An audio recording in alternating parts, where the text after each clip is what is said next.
One small step for man.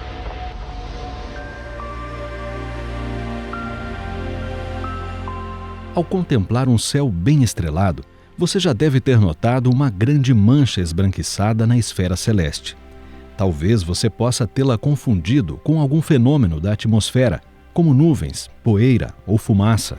Mas você sabia que esta faixa é o perfil da nossa própria galáxia?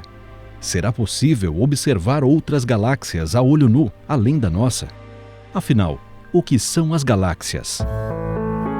Os gregos antigos denominaram essa faixa esbranquiçada que se estende pela esfera celeste de círculo de leite.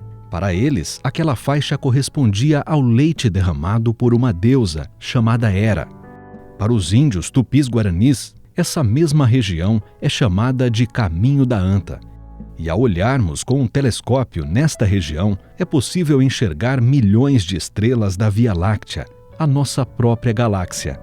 As demais estrelas do céu também fazem parte da Via Láctea, mas esta faixa é assim esbranquiçada porque é nela que se concentra a maior quantidade de estrelas da nossa galáxia. A ideia inicial de que a nossa galáxia era apenas mais uma dentre muitas outras galáxias do universo surgiu com o filósofo Immanuel Kant. Para ele, existiam agrupamentos de estrelas que estavam muito além da nossa galáxia. Kant chamou esses agrupamentos de universos-ilhas.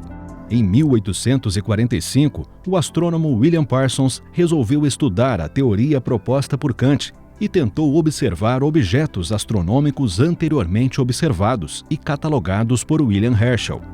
Parsons estudou a fundo os objetos catalogados como nebulosas e observou que muitos possuíam formas espiraladas. Na época, ele registrou com grande precisão, na forma de desenho, uma observação da galáxia do Rodamuinho. Essas observações serviram para a difusão da ideia apresentada por Kant dos universos-ilhas. Já no século XX, os astrônomos Harlow Shapley e Herbert Kurtz protagonizaram um debate.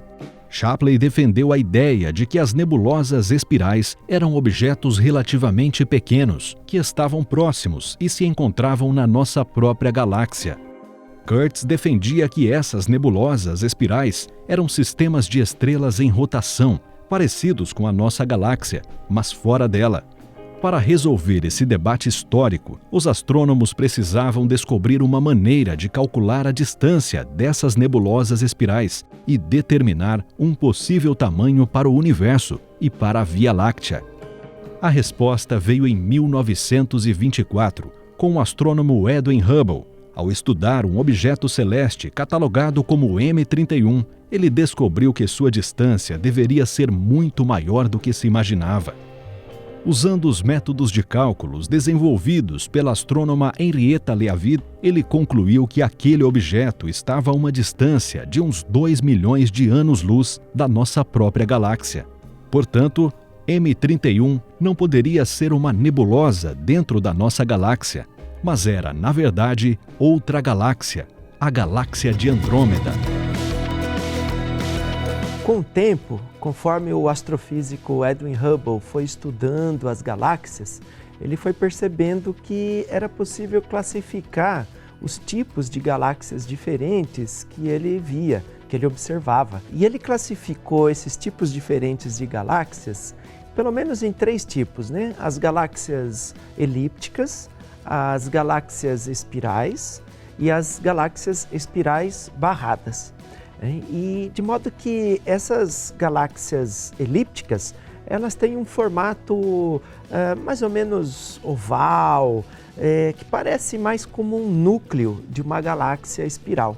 E as galáxias espirais, elas são galáxias que têm estrelas no formato de um redemoinho, né? Como se fosse uma água escorrendo num ralo, né? Girando. E as galáxias espirais barradas são muito parecidas com as espirais, mas elas têm uma barra partindo do seu núcleo.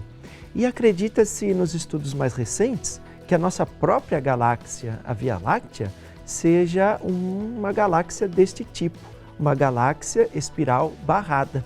E é interessante perceber nessas galáxias espirais que o formato delas obedece a um padrão matemático conhecido por padrão de Fibonacci, que também é encontrado naqueles ciclones, nos furacões aqui na Terra, na disposição das sementes de um girassol, no formato de um caramujo, né, de um caracol, e nas cascas do abacaxi. Então, esse padrão matemático de Fibonacci é observado até mesmo nas grandes galáxias espirais.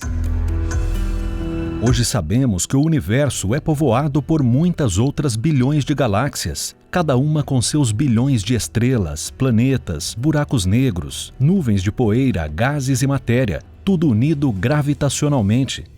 Além disso, as galáxias não estão isoladas no universo. Elas se encontram agrupadas em aglomerados, ligando-se gravitacionalmente. Por sua vez, os aglomerados de galáxias estão agrupados em superaglomerados de galáxias. A Via Láctea faz parte de um aglomerado chamado de aglomerado local. Nele há diversas galáxias vizinhas, mas 3 delas são bastante especiais: a galáxia de Andrômeda e as galáxias satélites da nossa Via Láctea, chamadas de Pequena Nuvem de Magalhães e Grande Nuvem de Magalhães. Essas 3 galáxias são as únicas que podem ser observadas a olho nu daqui da Terra. Agora que você já conhece um pouquinho sobre as galáxias, que tal tentar encontrar esses objetos no céu estrelado?